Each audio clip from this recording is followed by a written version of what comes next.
السلام علیکم ملګرو نن د سوره بقره دریم رکوع شروع کوو ان شاء الله.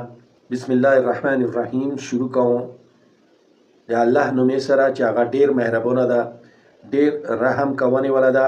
یا ایها الناس، ای خلقو، ای انسانانو،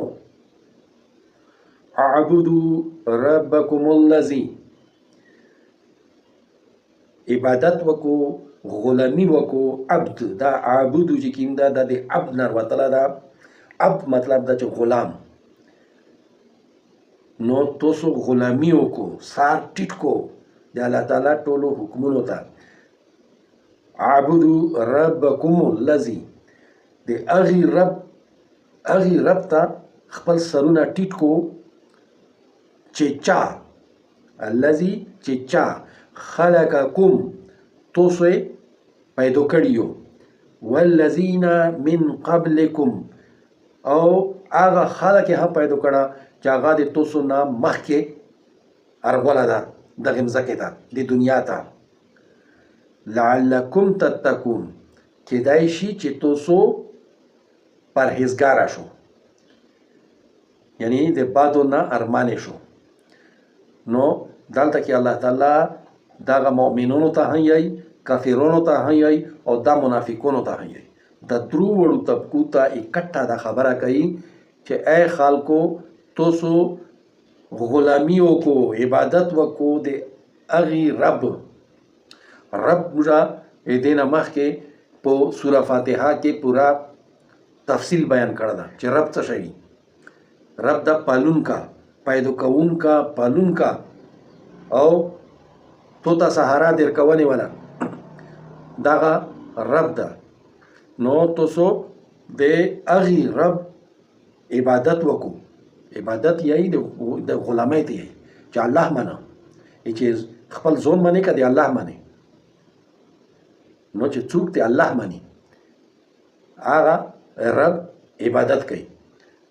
الذي خلقکم، هغه چې تاسو یې پیدا کړي یو. او که ته وایه چې نه زه خو مې مور پلور نه پیدا شوی یم، نو بیا رب تو ته څه یی؟ والذین من قبلکم، او هغه خلق یې هم پیدا کړي چې هغه د تو نه مخکې دي. او که ته بیا ته وایې چې ما مور پلور هم د هغو مور پلور نه پیدا شوي دي، نو د هغو مور پلور هم الله تعالی پیدا کړي. بیا دغسې څه تر د اخره راسې دا ټول الله تعالی پیدا کړي دي. لعلکم تتقون، یعنی دا خبرې باندې تاسو ځانونه پوه کو، دا په دماغو کې کښېنو او کیدای شي چې تاسو پرهیزګاره شو. الذي جعل لكم الارض فراشا، هغه رب ته چې تاسو ته دغه مځکې نه فرش جوړ کړه. ته د مځکې ته وکسه څرنګه یې جوړه کړې چې په څه تو ته تکلیف نه در کوي، چې په باندې څومره تو ته تکلیف نه در کوي. موږ خو داسې یو چې انسانان یو لږکې غوندې نازک اندام یو. موږ څه سازو کې دلته کې مځکې ته کوز کړي شوي یو، چونکې موږ د جنت مخلوق یو. نو موږ هغه د جنت والا سهولتونه ځان ته لټوو. کني موږ غوندې خو دا ځناور دي، موږ نه غاټ دي. اوښانو ته وګوره، او وې سره بیا هاتیانو ته وګوره، بیا یې سره وګوره ته طاقتور چیتا ته وګوره، پړونګ ته، بیا زمریانو ته وګوره، لیوګانو ته وګوره، یعنی تا مشي وګوره، غو وګوره، اوسون وګوره چې نن په هر څه کې هارس پاور مشتیای شي. نو یعنی دا غوړه چې کوم دا د خپل طاقت نه ده خبر چې مو کې څومره طاقت ده. انسان د ماشینرۍ کارکردګي چې کیمه دو هغه د اوس طاقت سره هغه تړي چې په دغه انجن کې د څومره اوسونو طاقت ده، هارس پاور. نو دغه ټول په د مځکه باندې څرنګه ګرځي، څرنګه څوملي، څرنګه دا خوراک ورکوي. چا خو د چا نه درخواسته اوري نه ده بل کړه چې زه ځان ته خوراک پخوم. خو چونکې زه ډېر نازک اندام یم، نو زه دغه شیونه، هغه د جنت والا سهولتونه ځان ته دلته کې پوره کوم. نو دې دپاره زه بستره لټوم، زه پنکای لټوم، زه ایر کنډیشن لټوم، زه کور جوړوم، بیا په هغې کې زه ځان ته سهولتونه نور هم لټوم، بیا زه لرګوی باندې اور بلوم، هغې باندې بیا زه پختیان کوم، یا نن سبا ګیس ته، یا بیا زه بجلی نه هیټینګ سیسټم وخولم. یعنی مختلف طریقې زه اختیاروم، خو ځان ته زه سهولت جوړوم، ځان ته زه په کھانے پینے کې هم خوندونه لټوم چې خوند پکې پیدا شي. زه هغه جنت والا مزې مو نه هېرېږي. نو دلته کې الله تعالی مو ته دغه شی مو ته کوي چې دا مځکه مو تاسو ته فرش جوړ کړه. که تاسو دغسې په باندې څومره تاسو ته تکلیف نه درکوي. والسماء بناء، او دغه اسمان چې کوم دا چې فرش مې جوړ کړه دا ته مځکه خو بیا چت هم پچار ده، نو دا اسمان مې تاسو ته چت جوړ کړه. الله تعالی یعنی چې تاسو په د اسمان باندې لږ کې باندې نظیر تیر کو، یې چې بیا نظیر په تیر کو، تاسو سترګې به ستړي شي او تاسو به واپس خپل نظیر روړو خپل زړه ته. خو دغې اسمان کې به تاسو هیڅ قسم ته خامي ونه لټو. موږ خو چې نن دلته کې لاس فوټه چاته چوو هغې دپاره څه بندوبستونه کوو، او چې بیا داسې لږ کې باندې د هغې نه زیات شي بیا موږ په د منځ کې مټې ویر کوو. او بیا ته داسې سوچ وکړه چې په د مځکه باندې د 25,000 میل د مځکې ټول حدود ده، یعنی ګول چکر کې.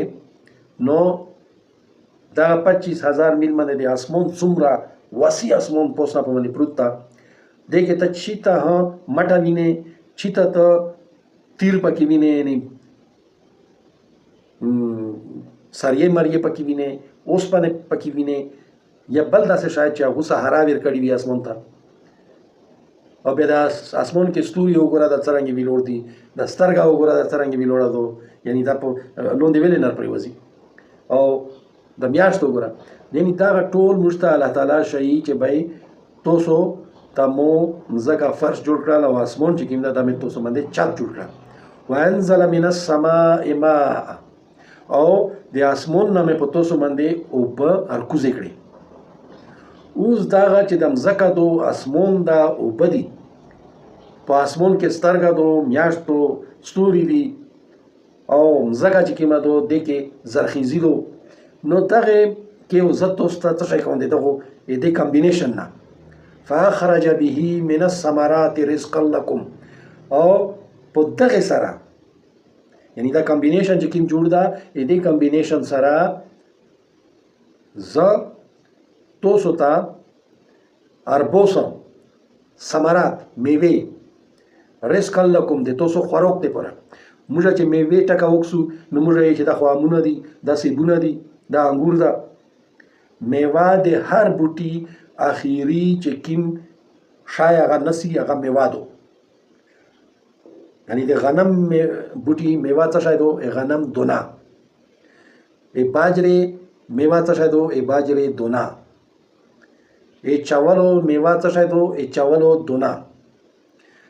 داسې بیرې بوټي میوه څه شی دو؟ بیره. داسې د امرود میوه څه شی دو؟ امرود بوټي امرود. نو داسې انګور بوټي انګور ده. یعنی موږ خوراک لپاره دا بوټي بالکل اخیری حد رسي دا سوتی چې دا میوه ونسي. نو فلا تجعلوا لله ما جوړو شریکون الله تعالی سره. یعنی دا چارې نور څوک ته نشي کوای. ته دا سلش کې باندې سوچ په باندې وکړه، دا چارې ته هیڅوک نشي کوای چې دا کیمیا الله تعالی ته ذکر کړي دا هیڅوک نشي کوای. ته لش کې باندې په سړو دماغو سره او زړه سره دا سوچ وکړه. انداد یعنی شریکون ما جوړو.